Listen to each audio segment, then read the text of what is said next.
So my topic is all about my topic for today is chapter 11, the condition of the Philippine Revolution, the fighting begins. Ang Philippine Revolution ay isang mahalagang pangyayari sa kasaysayan ng Pilipinas. Nagsimula ito noong Agosto 23, 1896. Nang sumiklab ang Cry of Pugad Lawin sa Caloocan. Ito ay isang pag-aalsa ng mga Katipunero, isang lihim na samahan na itinatag ni Andres Bonifacio noong 1872 laban sa mga Espanyol. Ang mga kondisyong bago ang himagsikan ay ang kahirapan, kawalan ng hustisya, at mga abuso ng Espanyol sa mga Pilipino.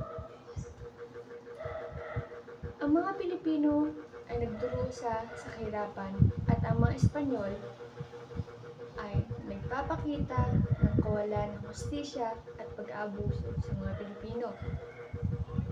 Ang mga pangunahing pinuno ng himagsikan ay si Andres Bonifacio, Emilio Aguinaldo, Jose Rizal at si Apolinario Mabini. Si Bonifacio ay isang tagapagtatag ng Katipunan at si Aguinaldo naman ay ang pinuno ng mga Katipunero sa Cavite. Si Jose Rizal ay isang pambansang bayani ng Pilipinas at si Apolinario Mabini naman ay ang pinuno ng mga pamahalaang revolusyonaryo. Ang mga labanan ay nagsimula sa Pasong Tamo, Binakayan, Dalahican, at Imus. Ang mga Katipunero ay nagwagi sa mga labanan ito. Ngunit, ang mga Espanyol ay nagpapakita ng mga matibay na paglaban.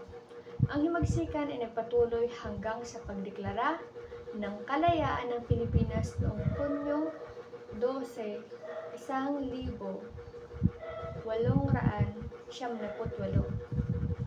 Ang Pilipinas ay nagdeklara ng kalayaan mula sa Espanya. Ngunit, ang mga Espanyol ay hindi sumang-ayon sa pagdeklara ng kalayaan. Ang mga kahinatnan ng himagsikan ay ang pagkatatag ng unang republika ng Pilipinas at ang pag-aalsa laban sa Amerika at ang pagkatatag ng Pilipinas bilang isang bansa.